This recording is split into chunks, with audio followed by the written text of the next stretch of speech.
Hello students. तो आज हम लोग इक्वलाइजेशन लेवल स्टार्ट करेंगे। ये एग्ज़ाम में 5 to 6 मार्क्स का आ जाता है। तो हम लोग ट्राई करेंगे। इसमें 2 केसेस होते हैं, केस 1, केस 2। आज हम लोग ट्राई करेंगे इस वीडियो में केस 1 ख़त्म कर ले जल्दी से जल्दी, ठीक है। तो केस 1 मैं बता देता हूँ। जैसे इक्वलाइजेशन लेवी है, इक्वलाइजेशन लेवी एक अलग ही एक्ट है। ये इनकम टैक्स नहीं है। इनकम टैक्स से अलग ही एक्ट है एक। जैसे जैसे सपोज एक कोई एक्ट आता है, जैसे हम लोग का IBC एक्ट आ गया, कोई फेमा आ गया। ये ऐसा ही एक एक्ट है। ये इनकम टैक्स नहीं है। जो हम लोग पढ़ रहे हैं अभी, ये इनकम टैक्स एक्ट नहीं पढ़ रहे। अभी हम इक्वलाइजेशन लेवी पढ़ रहे हैं। अब आप पूछोगे कौन सा एक्ट है, कहाँ। यहाँ पे तो हम लोग इक्वलाइजेशन लेवी लिख रहे हैं, एक्ट नहीं लिख रहे। तो कौन सी ईयर में आया, तो मैं आपको बता दूँ। इक्वलाइजेशन लेवी जो है, इक्वलाइजेशन जो लेवी है, जो वो सेक्शन 163 के अंदर ये लोग लेके आए। वो फाइनेंस एक्ट। आप बोलोगे ये तो फाइनेंस एक्ट है, तो फिर इनकम टैक्स में आना चाहिए। नहीं, फाइनेंस एक्ट है वो। उस एक्ट के अंदर एक सेक्शन बनाया, उसके अंदर एक और एक्ट डाल दिया इक्वलाइजेशन लेवी के नाम से। बोले ये इनकम टैक्स नहीं है, ये डिफरेंट ही है। जैसे फाइनेंस एक्ट से कुछ भी, जैसे पहले सर्विस टैक्स था, जब GST आने से पहले सर्विस टैक्स था, वो भी एक फाइनेंस एक्ट के किसी सेक्शन के अंदर ही था ना। जो हम लोग बोलते सर्विस टैक्स, वो तो इनकम टैक्स नहीं था। सर्विस टैक्स भी इनडायरेक्ट टैक्स था। वो भी तो फाइनेंस एक्ट के किसी सेक्शन के अंदर ही ऐसे लेके आए थे। किसी एक सेक्शन के अंदर ही उन्होंने उस एक्ट को इंट्रोड्यूस किया था। तो इस बिल्कुल जब गवर्नमेंट के 2-3 स्टेप होते हैं नया एक्ट इंट्रोड्यूस करने के। जब गवर्नमेंट पूरी क्लियर नहीं होती, पूरी कॉन्फिडेंस नहीं होती कि इस एक्ट को पूरा अच्छे से कैसे करें, पूरा अच्छे से कैसे प्रेजेंट होगा, पूरे अच्छे से ड्राफ्ट कैसे होगा, बहुत सारे सेक्शन। क्योंकि ड्राफ्ट जब एक एक्ट बनाते हैं हम लोग को, वो सारी डेफिनेशंस सब कुछ लिखना पड़ता है उसके अंदर। तो ये नया था, हम लोग को एमरजेंसी में चाहिए ही था, क्योंकि बहुत ज़्यादा टैक्स इंडिया के बाहर जा रहा था, ठीक है। तो फिर उन्होंने क्या किया, नीड बेसिस पे, अर्जेंटली बेसिस पे इन्होंने एक फटाफट एक्ट बनाया। फटाफट एक फाइनेंस एक्ट के अंदर एक सेक्शन लेके बोल दिया इक्वलाइजेशन लेवी आएगा। इसके अंदर अभी हम लोग को बहुत सारे वो मिलेंगे। आप लोग को लगेगा ये यहाँ पे लूपहोल, यहाँ पे मिस्टेक्स है, यहाँ पे वो है, यहाँ पे और इम्प्रूवमेंट हो सकती है। हाँ, वो हो सकते हैं इम्प्रूवमेंट्स, पर इसलिए उन्होंने अभी जस्ट फाइनेंस एक्ट के अंदर डाला। जब अभी ये मैच्योर हो जाएगा, 10-15 साल में, मार्केट में जो लूपहोल से आदमी यहाँ इक्वलाइजेशन लेवी को सेव कर रहे होंगे, वो सब सेव होने के बाद जितना सेव हो जाएगा, उस सब को लूपहोल्स को हटा के एलिमिनेट करके कि ये लोग एक अलग से एक्ट इंट्रोड्यूस कर देंगे। अदरवाइज जैसे गाड़ी चलती रहेगी, अमेंडमेंट आती रहेगी इधर ही।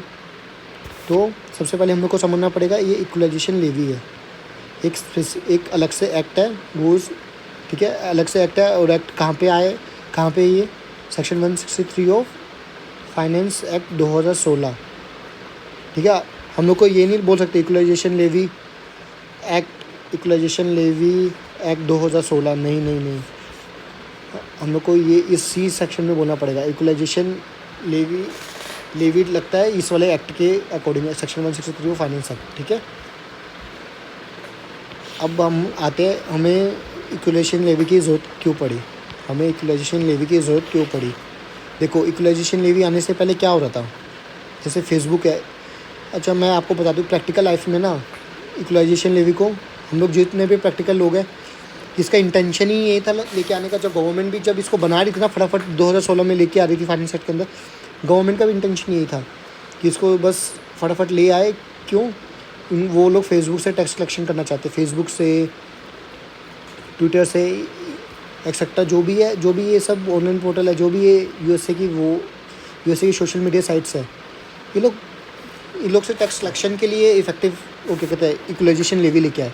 अब आप बोलोगे इक्वलाइजेशन लेवी है, इससे पहले इंडियन इनकम टैक्स नहीं लगता था इनके ऊपर।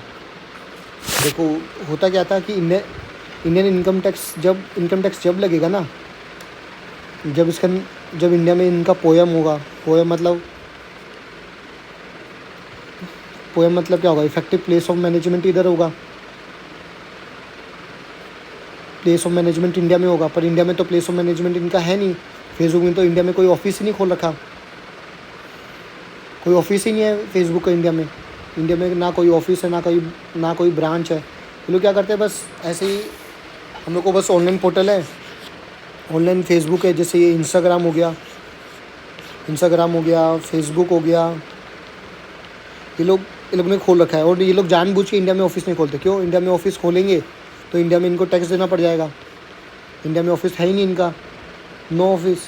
अगर ऑफिस खोल दिया तो इनको इंडियन इनकम टैक्स के अंदर आ जाएंगे, इनकम टैक्स एक्ट के अंदर आ गए तो इनको वहाँ पे टैक्स लगेगा। ठीक है, तो ये लोग खोलते ही नहीं ऑफिस। तो देखा, अगर इनकम टैक्स में ऑफिस खोलेंगे ही नहीं तो इनका क्या, DTAA। फिर आप बोलोगे इनकम टैक्स में तो फिर बिजनेस कनेक्शन वाली डेफिनेशन दी हुई है। देखो मैं आपको बिजनेस कनेक्शन की डेफिनेशन दिखाता हूँ। देखो ये बिजनेस कनेक्शन की डेफिनेशन दी हुई है यहाँ पे। ये बिजनेस कनेक्शन की डेफिनेशन है, इनकम टैक्स के अंदर से ही, इनकम टैक्स के अंदर की डेफिनेशन है। देखो यहाँ पे क्या बोला हुआ है, systematic and continuous soliciting of business activity और engaging in interaction of with the user in India. अब आप लोग बोलोगे ठीक है, वो लोग इंडिया में इनकम टैक्स उन पर क्यों नहीं लग रहा था। मैंने जैसे आपको बताया ना, उन पर इनकम टैक्स नहीं लग रहा था क्योंकि उनका कोई ऑफिस नहीं था। अब आप सबको पूछना चाहिए भाई इनकम टैक्स क्यों नहीं लग रहा है। इनकम टैक्स तो लग रहा है। देखो सर, इनकम टैक्स तो लग रहा है। बिजनेस कनेक्शन क्या बोल रहा है, कोई भी पर्सन है, NR, कोई भी NR, फेसबुक NR हो गया, कोई भी पर्सन है, अगर उसका यूज़र्स 3 लाख से ज़्यादा है, उसका तो बिज़नेस कनेक्शन इंडिया में हो गया, उसको इंडिया में टैक्स देना पड़ेगा। आप लोग आप लोगों में से कोई बोल देगा कि बिज़नेस कनेक्शन इंडिया में, तो सर इनकम टैक्स तो लग जाएगा। लगना चाहिए, नहीं लगना चाहिए?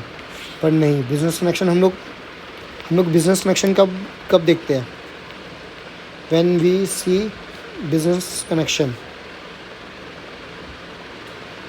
कब देखते हैं, जब हम लोग का DTAA नहीं होता किसी कंट्री के साथ। DTAA यस, तो हम लोग क्या देखते हैं, पी में तो अब branch, office, management, factory, warehouse ये सब आता है। पर फेसबुक, इंस्टाग्राम का तो कुछ भी नहीं है ये सब। जब हम लोग का DTAA नहीं होता किसी कंट्री के साथ, पर जब हम लोग बिज़नेस कनेक्शन देखते हैं, इसलिए अभी हम लोग ने जो बिज़नेस कनेक्शन वाली डेफिनेशन देखी वो एप्लीकेबल ही नहीं हो पा रही थी। बिज़नेस कनेक्शन की डेफिनेशन जब एप्लीकेबल होगी ना, जब DTAA नहीं है। पर USA के साथ तो हमारा DTAA है, तो इसलिए बिज़नेस कनेक्शन की डेफिनेशन लग नहीं रही। अगर USA के साथ बिज़नेस कनेक्शन की डेफिनेशन, अगर USA के साथ DTAA नहीं होता, बिज़नेस कनेक्शन की डेफिनेशन लग जाती, और 3 लाख से ज़्यादा यूज़र तो है ही फेसबुक के, इंस्टाग्राम के, तो सबके सब इंडिया में टैक्सेबल हो जाते। पर हमारे तो यहाँ पे दिक्कत क्या आई कि हमारा USA के साथ DTAA है, तो DTAA होता है तो उसके साथ हम लोग क्या देखते हैं, PE देखते हैं। अब PE देखते हैं तो PE में क्या क्या देखना पड़ता है हम लोग को, मैं आपको PE का भी दिखा देता हूँ।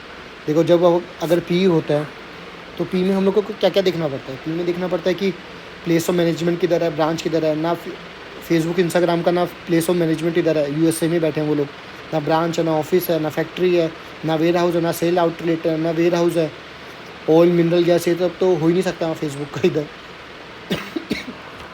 तो जब ये PE है ही नहीं, तो मतलब उस पर DTAA लग ही नहीं रहा, उसका PE ही चेक करके ही उस पर क्या कहते हैं, इंडिया में इनकम लिया जाएगा। उसको देखो, business income of non resident will be tax in India unless, मतलब जब उसको बिजनेस की इनकम ही जब टैक्सेबल होगी जब वो PE होगा।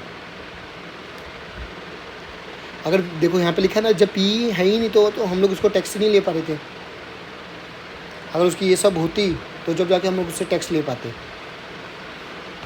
अच्छा, जब PE नहीं है फेसबुक का, इसलिए हम लोग टैक्स नहीं ले पा रहे थे। तो ये लोग क्या क्या कर रहे थे आपने इंस्टाग्राम पे एडवर्टीजमेंट देखी होगी, हर कोई एड्स लगाता रहता है, एड्स लगा रहा है। कोई वर्ड वो आता नहीं है कि ऐसे ऐसे ऐड वाले पेजेस आते हैं, यहाँ पे क्लिक हियर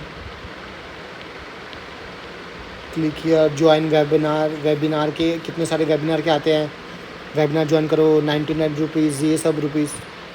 ठीक है, ये 99 जब हम लोग उसको दे रहे होते हैं, ये तो हम लोग 99 रुपीज़ तो जो जिसका हम लोग सेमिनार वेबिनार ज्वाइन कर रहे हैं, ये 99 रुपीज़ तो उसको मिल रहे हैं।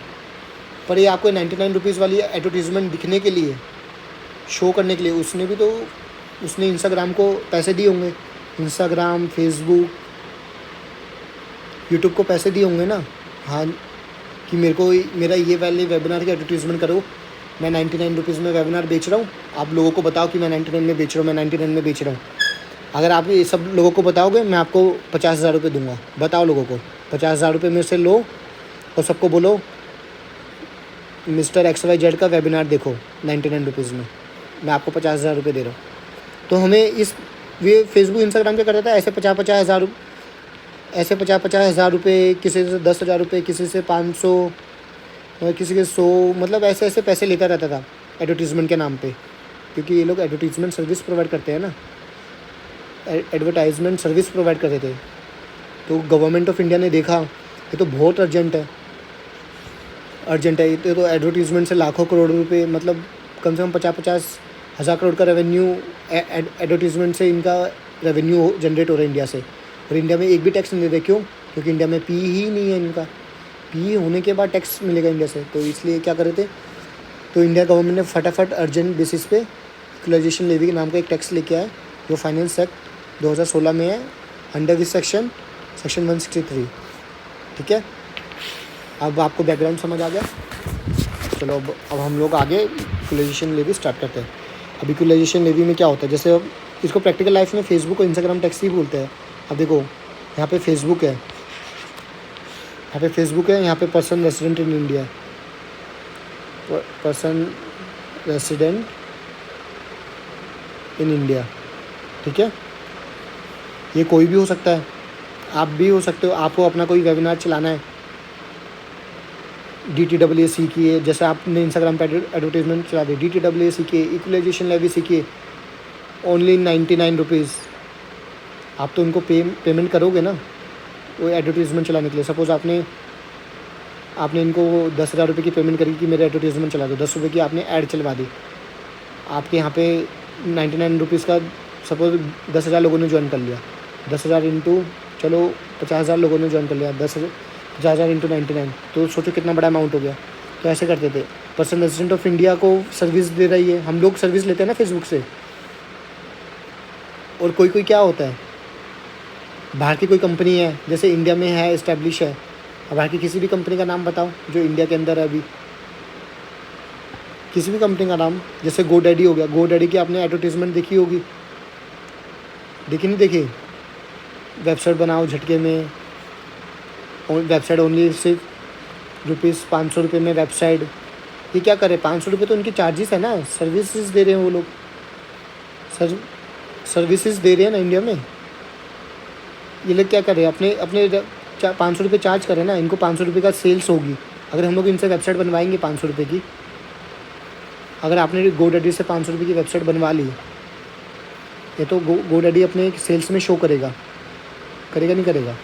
पर GoDaddy जब वो एडवर्टीजमेंट चलाता है, हमारी वेबसाइट बनवाओ, हमसे वेबसाइट बनाओ, पूरा हल्ला मचा रखा होता है इन्होंने टीवी पे, इंस्टाग्राम पे। जब ये इंस्टाग्राम पे ऐड चलाते हैं तो इंस्टाग्राम वालों को GoDaddy, तो मैं आपको बता दूँ, ये तो इंडिया में इनका ऑफिस है इनका, पर ये है USA की कंपनी। तो ये लोग ऐड चला रहे हैं इंस्टाग्राम पे कि वेबसाइट बनवाओ 500 रुपये में। तो इंस्टाग्राम को भी तो इन्होंने 10,000 रुपये दिए होंगे वो ऐड चलाने के लिए, दिए थे ना। तो फिर यहाँ पे इन्होंने क्या बोला, इक्वलाइजेशन लेवी में अगर कोई NR है, NR मतलब GoDaddy है, हैविंग P इन इंडिया, मतलब GoDaddy का तो P है ना इंडिया में, वो तो परमानेंट स्टैब्लिश खोल के रखा, मैं बता रहा हूँ, सच्ची में है GoDaddy का P। GoDaddy इंडिया में ही जाके टैक्स भरता है। तो अब ऐसा कोई GoDaddy है, वो NR तो है बाहर का, पर एक ब्रांच के थ्रू ऑपरेट कर रहा है। ठीक है, इंडिया में एक ब्रांच के थ्रू ऑपरेट कर रहा है, तो फिर उसका NR हो जाता है, उसका परमानेंट स्टैब्लिश हो गया। तो मतलब वो इंडिया के यूज़र को टारगेट करके एडवर्टीजमेंट चलवा रहा है, वो वेबसाइट बनवाने के लिए। तो वो इंस्टाग्राम को कुछ पैसे देता होगा, इसलिए उसको NR बोल रहे हैं हम लोग कि। तो ये दो टाइप के लोग फेसबुक से और इंस्टाग्राम से सर्विसेज लेते हैं इंडिया में। एक तो इंडिया के लोग, मेजोरिटी तो ये लोग ही लेंगे, तो कुछ 1 से 2% लोग ये होते हैं, 98% तो यही होते हैं। तो अभी क्या बोला, जब तुम लोग सर्विसेज ले रहे हो फेसबुक इनसे, पहले क्या होता था, ये लोग इतनी सर्विसेज लेते थे, एडवर्टीजमेंट प्लेटफॉर्म देता है ना, एडवर्टीजमेंट प्लेटफॉर्म प्रोवाइड करता है, आप एडवर्टीजमेंट चलवाओ इंस्टाग्राम फेसबुक पे, तो ये लोग कितने पैसे देते थे बल्क में। ये लोग जैसे टोटल इनका 10,000 20,000 करोड़ रुपए का रेवेन्यू जा रहा था हम लोग का, जैसे ये 5,000 करोड़ दे दिए, तो हम लोग को कुछ भी टैक्स नहीं मिलता था। तो अभी इंडियन गवर्नमेंट ने कहा नहीं नहीं नहीं नहीं, अब तो इस पर इक्वलाइजेशन लेवी लगेगी। अगर इक्वलाइजेशन लेवी पता है अभी भी फेसबुक पे नहीं लगती, फेसबुक पे इक्वलाइजेशन लेवी नहीं लगती। अगर देखो सपोज़ अगर फेसबुक अपना पी बना ले, इंडिया में पी बना ले, ठीक है, पी बन जाएगा तो देन DTAA अप्लाई हो जाएगा। तो DTAA और इनकम टैक्स एक्ट जो जो मोर बेनिफिशियल है उसके हिसाब से वो टैक्स दे देगा, ठीक है। क्योंकि हम फेसबुक तो USA की कंपनी है ना, कि उसके साथ हमारा DTAA है। अगर फेसबुक है, परमानेंट इस्टेब्लिशमेंट है ही नहीं, नो पी, देन क्या होगा? परमानेंट इस्टेब्लिशमेंट है ही नहीं तो बिज़नेस कनेक्शन वाली डेफिनेशन लगती नहीं है। बिज़नेस कनेक्शन वाली डेफिनेशन लगती नहीं है तो हम लोग इनसे टैक्स नहीं ले पाते थे। तो गवर्नमेंट ने बोला इन केस में अगर परमानेंट इस्टेब्लिशमेंट है तो ठीक है, अगर नहीं है तो फिर इक्वलाइजेशन लेवी हम लोग इक्वलाइजेशन लेवी चार्ज करेंगे एट द रेट ऑफ 6%। अब एक और इशू आया, आप लोग ने देखा ही होगा, नीरव मोदी, ये विजय माल्या, ये सब इंडिया से बाहर भाग गए। कहाँ चले गए? इंग्लैंड चले गए। आज तक इंडिया उनको रिकवर कर पाया? इंडिया उनको वापस खींच के लेके आ पाया क्या? इतनी बड़ी बड़ी टैक्स की चोरी करी, आंखों में आंखें डाल के चोरी करके भागे हैं, प्लेन में गए हैं बाकायदा बोल के। इंडिया आज तक इनसे रिकवरी नहीं कर पाया, बल्कि इंडिया से इनका कनेक्शन होने के बाद भी, एसेट्स होने के बाद भी सेम बेसिस पे अगर हम लोग फेसबुक को बोल देंगे आप 6% दो, 6% इक्वलाइजेशन लेवी दो, वो लोग पेमेंट करने वाले हैं क्या? वो लोग इतने होशियार है, अगर उनको पेमेंट करना ही होता टैक्स, अगर वो इतने शरीफ होते, वो लोग चाहते हैं कि पेमेंट करें, वो अपना पी खोल लेते, ढंग से धंधा करते, इंडिया में धंधा करते, आराम से पी खोलते, इनकम टैक्स के प्रोविज़न के हिसाब से DTAA के हिसाब से टैक्स देते। पर नहीं, उन्होंने तो स्ट्रेटेजी लगाना, टैक्स प्लानिंग करी, हम लोग पी नहीं खोलेंगे, इक्वलाइजेशन लेवी आएगी 6% की, which is more beneficial to them. इनसे भी, इस बेनिफिशियल से भी ज़्यादा ये वाला बेनिफिशियल होगा इनके लिए, ठीक है। तो अब ये जो 6% का अब कलेक्शन जो एट द रेट 6% की जो इक्वलाइजेशन लेवी लग रही है, कलेक्शन कैसे होगा? इंडियन गवर्नमेंट ने सोचा हम लोगों ने तो बना तो दिया, लो अब कलेक्शन कैसे करवाएं? हमारी तो बस की है नहीं, हम तो भाई नीरव मोदी इनसे नहीं निकलवा पाए, तुमसे कैसे निकलवाएंगे? तो इन्होंने बोला हमें कुछ नहीं पता, जो भी फेसबुक इंस्टाग्राम से जो भी सर्विसेज ले रहा है एडवर्टीज़मेंट की, आप लोग ही दो। मतलब रेसिडेंट जो उनको पेमेंट कर रहा है एडवर्टीज़मेंट के लिए, आप लोग पेमेंट करो, आप लोग ही at the rate 6% equalisation levy काट लो, उनके बिहाफ पे इक्वलाइजेशन लेवी काट लो। उनको पेमेंट जैसे मिस्टर अभिषेक है, मिस्टर XYZ है, ₹50,000 की एडवर्टीज़मेंट, रुपीज़ 1.5 लाख रुपए की एडवर्टीज़मेंट चला रहे हैं इंस्टाग्राम पे, चला रहे हैं।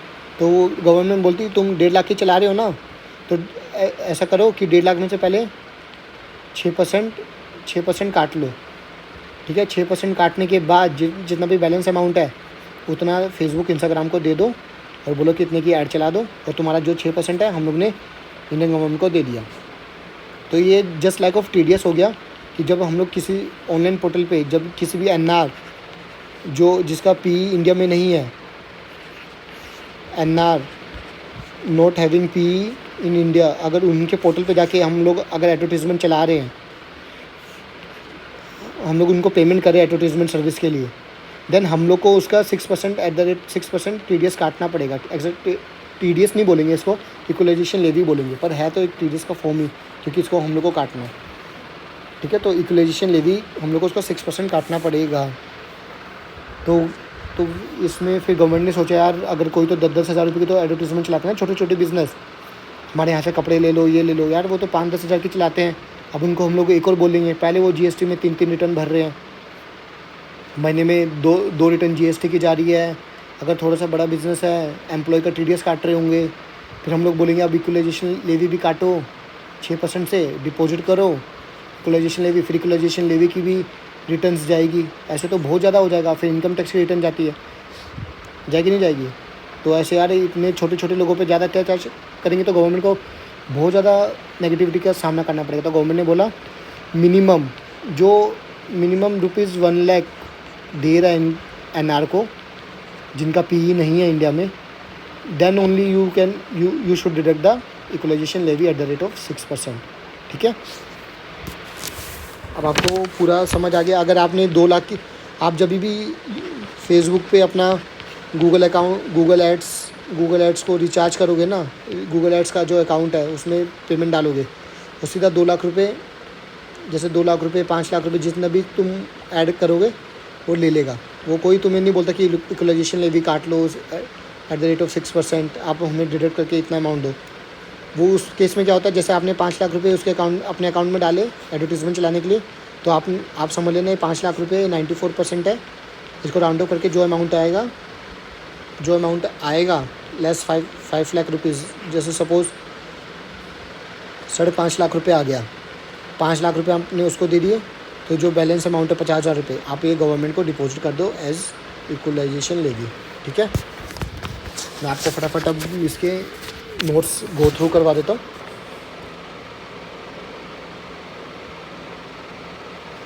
देखो, इक्वलाइजेशन लेवी कहाँ से आया, फाइनेंस एक्ट 2016 सेक्शन 165। मैंने आपको बताया था ना, ये केस 2 है, ये हम लोग नेक्स्ट वीडियो में पढ़ लेंगे ये कैसे हुआ।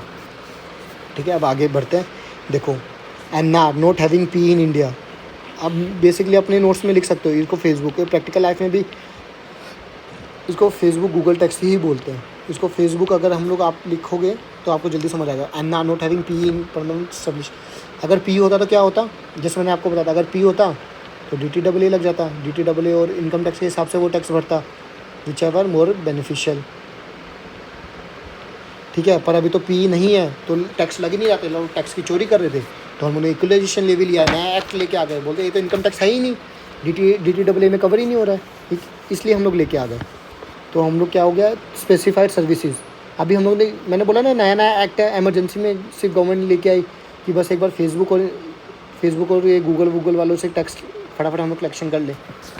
क्योंकि देखो, अभी इस स्पेसिफाइड सर्विस में बस इन्होंने इतना ही डाला, online advertisement, digital advertisement space, जो आपको इंस्टाग्राम देता है।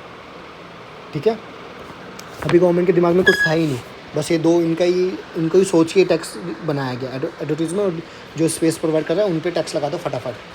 बाद में अब धीरे धीरे जब ये एक्ट बड़ा होगा और सर्विसेज गवर्नमेंट इंक्लूड करेगी, इसलिए इसको अभी प्रैक्टिकली फेसबुक गूगल टैक्सी बोलते हैं।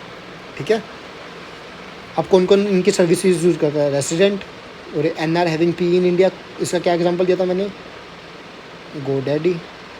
ठीक है, at the rate of 6% shall be उन्हें कंसिडरेशन स्पेसिफाइड उन्हें अमाउंट ऑफ कंसिडरेशन, जैसे आपने 5 लाख रुपये फेसबुक को दिए तो 5 लाख पे एट द रेट ऑफ 6% काटना था आपको, पर आप तो वो तो सीधा 5 लाख रुपये ले लेता है। फेसबुक तो बोलता है मुझे नहीं पता इक्वलाइजेशन लेवी क्या है, आप तो मुझे पूरे 5 लाख दे दो। फिर आप लोग को क्या करना पड़ता है, 5 lakh divide by 94% equal to 5.5 lakh, जितना भी आता है अमाउंट, तो फिर आप 50,000 रुपये गवर्नमेंट को सबमिट कर देते हो एज ए इक्वलाइजेशन लेवी। ठीक है,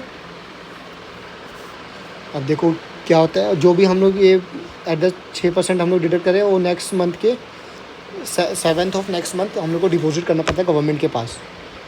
और ये जैसे मैंने बोला इसको इक्वल टू TDS है, पर ये देखो TDS भी ऐसे ही जा रहा है, पर इसमें जो हम लोग को मार्च की रिटर्न होती है, जो मार्च का अगर हम लोग अपने इक्वलाइजेशन लेवी काटा वो भी 7 अप्रैल तक ही जाएगा, इसमें आपको एक्स्ट्रा टाइम नहीं दिया गया है। जैसे TDS में हम लोग को 30 अप्रैल दे देते हैं ना, मार्च वाला TDS आप 30 अप्रैल तक सबमिट कर सकते हो, तो यहाँ पे बोलते हैं मार्च वाला भी 7 अप्रैल को ही जाएगा।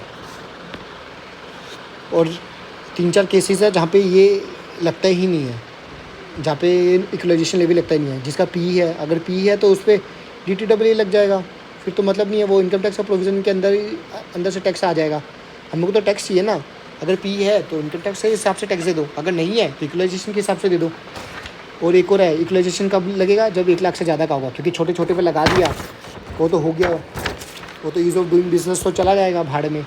किस की रिटर्न भरेगा बंदा, वो TDS की भर रहा है, GST की भर रहा है, इनकम टैक्स की भरेगा, फिर इक्वलाइजेशन की भरेगा, पता नहीं किस की फलाना ढिमका, PF VF EPS, मतलब क्या क्या रिटर्न भरवाओगे तुम उससे, तो वो गुस्सा हो जाएगा। तो जो 1 लाख से ज़्यादा एडवर्टीजमेंट पे खर्चा कर रहा है वो बड़े लोग होंगे, वो संभाल पाएंगे ये सब, इसलिए उन पे इसलिए 1 लाख रुपए की लिमिट लगा दी गई है यहाँ पे। और एक और होता है ना, कोई पर्सनल काम के लिए आप सर्विस वो लगा रहे हो, पर्सनल वर्क के लिए आपने एडवर्टीज़मेंट लगाई, जब भी आपको नहीं चाहिए, जब भी आपको इक्वलाइजेशन लेवी नहीं काटनी। सपोज़ आपने जैसे कोई आपने देखा होगा डोनेशन मांग रहा है, कोई डोनेशन मांगते, डोनेशन की एडवर्टीज़मेंट आती है। अगर कोई एनजीओ है, गौशाला वाली एडवर्टीज़मेंट देखी होगी ना, हमारे पास इतनी सारी गायें हैं, हम लोग को इसको फीडिंग के लिए पैसा चाहिए, आप लोग प्लीज़ हम लोग को डोनेट करो, ये करो। वो लोग कोई बिज़नेस तो प्रमोट नहीं कर रहे, बिज़नेस की एडवर्टीज़मेंट नहीं है। वो एनजीओ सपोज 10 लाख रुपए खर्च कर रहा है एडवर्टीज़मेंट चलाने के लिए, सो डैट उसका रेवेन्यू उसको 4-5 करोड़ रुपए का डोनेशन मिल जाए, 4-5 CR के डोनेशन मिल जाए, तो कर रहा है। तो अब हम लोग एनजीओ को बोलेंगे @6% तुम लोग को इक्वलाइजेशन लेवी देनी पड़ेगी, फिर तो ये बैकलैश हो जाएगा, गवर्नमेंट को बहुत ज़्यादा एनजीओ के हिसाब से भी बैकलैश मिलने लगेगा। फिर क्या करेंगे, फॉरेन फंडिंग वाले एनजीओ को पेमेंट करके नेगेटिविटी फैलाएंगे इंडिया में। तो बोलते हैं कि जो बिज़नेस पर्पज़ के लिए एडवर्टीजमेंट है खर्चा हो रहा है, बस उसके लिए देना है। जो डोनेशन वोनेशन जिस कलेक्शन करने के लिए जो तुम एडवर्टीजमेंट चलवा रहे हो, उसमें कोई आपको इक्वलाइजेशन लेवी काटने की कोई ज़रूरत ही नहीं है। और ये पेनल्टी है, देखो ये इन एडिशन है।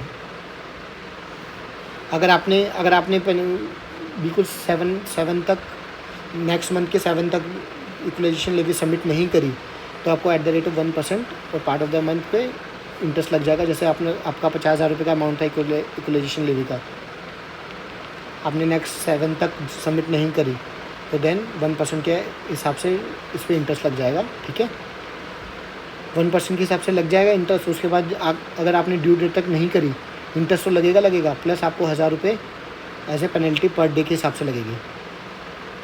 ठीक है, और अगर आप बोल रहे हो कि मैंने इक्वलाइजेशन लेवी काटी ही नहीं, मुझे तो पता ही नहीं था, ये नहीं था, तो आप तो 50,000 रुपये प्लस 50,000 रुपये और प्लस 1% इंटरेस्ट प्लस 1,000 रुपये पर डे, अगर आप within 7th of next month नहीं डिडक्ट कर रहे। तो चलो, ये वाला सेक्शन पूरा ख़त्म हो गया। अब हम नेक्स्ट क्लास में ये पढ़ेंगे। ठीक है, मैं आपको ये पूरा क्लियर करवा दूंगा। अब क्या करेंगे, ये दोनों पढ़ने के बाद, जैसे अभी हम लोगों ने इसको पढ़ लिया, अब इसके बाद ये पढ़ेंगे। इसके बाद हम क्या करेंगे कि पूरी इक्वलाइजेशन लेवी के क्वेश्चन आंसर डिस्कस कर लेंगे हम लोग एक साथ ही। ओके, चलो, थैंक यू। कोई भी फीडबैक हो आप कमेंट में करके बता देना।